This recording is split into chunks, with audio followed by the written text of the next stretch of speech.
윤핵관 vs 이준석. 육모방망이 사진까지 이준석 대표는 올렸습니다. 왜 이런 걸까요? 무엇이 근본 원인일까요? 선거 승리 이후에 2년 뒤에 있을 총선을 두고 당 주도권을 둔 싸움이다라는 분석도 나오고 있습니다. 함께 보시죠. 그런데 그 수위가 민주당 내의 계파 갈등 못지않게 감정 싸움이 격해지고 있다는 지적도 있습니다. 먼저 정진석 부의장, 정치 선배의 우려에 조롱과 사실 왜곡으로 맞서 어디서 이런 나쁜 술수를 배웠나 이준석 대표를 직격했습니다. 정치 선배의 우려를 개소리로 치부하는 반응은 어디서 나오는 거냐라고 이준석 대표를 비판했습니다. 개소리로 치부하는 만용, 조롱과 사실 왜곡, 나쁜 술수 어디서 배웠냐. 굉장히 격한 비판입니다.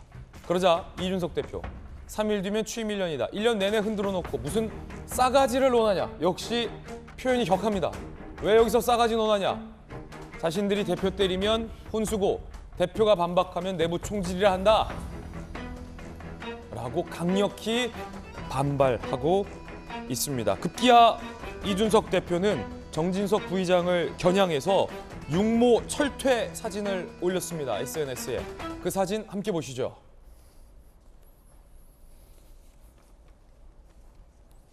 우크라이나 의원님들이 주신 답례품이다라고 하는데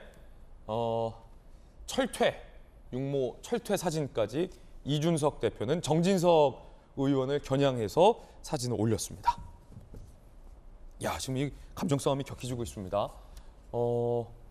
정치 선배의 훈수를 개소리로 취급한다라는 정진석 의원. 거기에 무슨 나이 싸가지를 얘기하냐라며 육모 철퇴 사진을 올린 이준석 대표. 지금 상당히 상황이 격한데 최근에 천하람 위원장이 이준석 대표를 강하게 두둔했습니다. 선거 때 쪽쪽 빨아먹더니 왜 이러냐라는 여기도 또 역시 상당히 좀 뭐랄까 격한 표현을 했는데 천하람 위원장은 어떻게 보십니까? 네, 우선 일단 우리 돌직구 같은 아주 격조 있는 프로에 뭐 개소리, 싸가지 이런 얘기가 나오게 해서 일단 국민의힘에 몸담고 있는 사람으로서도 송구스럽고요. 예. 저도 그때 말씀드렸습니다마는 이 논란은 이준석 대표가 먼저 시작한 것은 결코 아닙니다. 그러니까 저도 이준석 대표를 무조건적으로 두둔하자라고 하는 것은 아니고요. 다만 민주당에서도 왜 민주당에서는 이준석 같은 정치인이 안 나오냐라고 부러워하고 또 실제 팩트만 놓고 보더라도 대선과 지선을 모두 이긴 당대표이지 않겠습니까? 우리가 상상을 한번 해보죠. 만약에 송영길 대표가 대선 지선을 모두 이기고 뭐 그분 같은 경우 우크라이나는 안 가시겠죠. 어디 중국 같은 데 가셨다 그러면 민주당에서 송영길 대표 왜 자기 정치합니까? 선거 직후에 이런 얘기 나왔겠습니까? 결국 이런 것 모두가 이준석 대표가 상대적으로 나이가 어리고 원외고 당내에 세력이 없다 보니까 좀 어찌 보면 정당하지 않은 비판들을 많이 받는 것 아닌가 하는 문제의식을 저희가 갖고 있는 것이고요.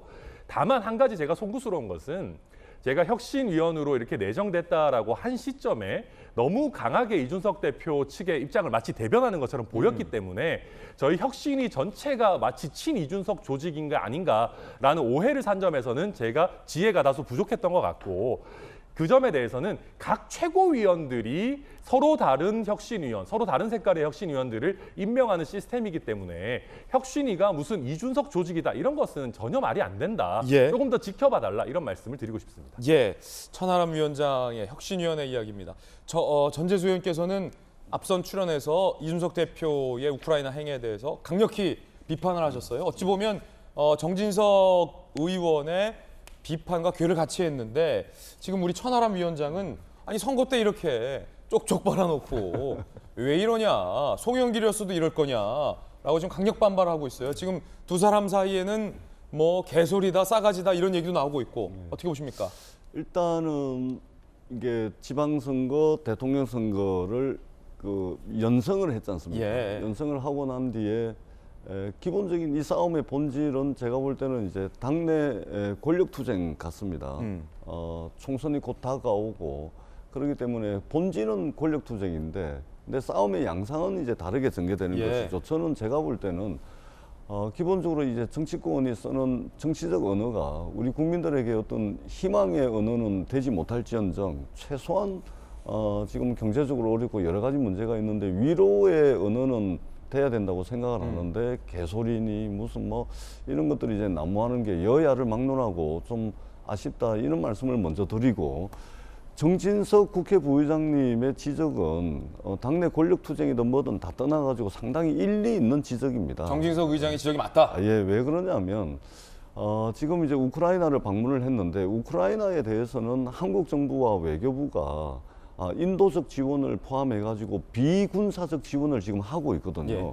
비군사적 지원을 하는 이유는 왜 그러냐면 예를 들면 군사적 지원을 했을 경우에 이 러시아를 명백한 적대 국가로 규정을 하는 것이고 그렇게 되면은 한국의 대한민국의 어떤 국익을 훼손할 우려가 있기 때문에 인도적 지원을 비롯한 비군사적 지원을 하고 있고 뿐만 아니라 국제사회가 러시아에 대해서 국제 제재를 하고 있는데 여기에 말하자면 묻어가는 식으로 해가지고 국제 제재에 동참을 하고 있는 선에서 러시아 우크라이나 전쟁에 대해서 이제 스탠스를 정했습니다. 그런데 예. 집권 여당의 대표가 만약에 우크라이나를 가버리면 이것은 국제사회에 어떤 신호를 주는 거냐면 대한민국이 더더구나 무기도 잘 만드는 대한민국이 방산 기술에 있어서 굉장히 우위에 있는 기술력을 가지고 있는 대한민국이 우크라이나에 전쟁 무기를 지원할지도 모른다라는 시그널을 우크라이나와 나토에 주게 되는 겁니다. 예. 이렇게 돼버리면 상당히 대한민국의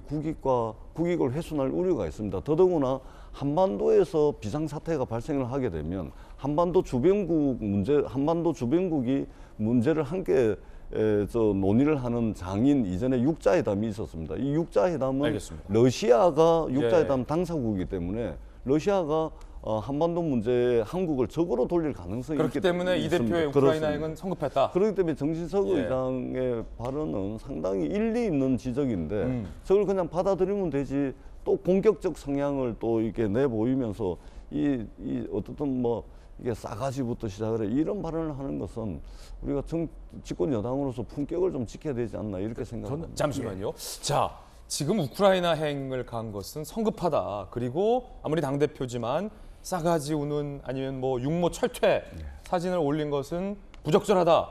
두 분의 의견이 지금 상이합니다.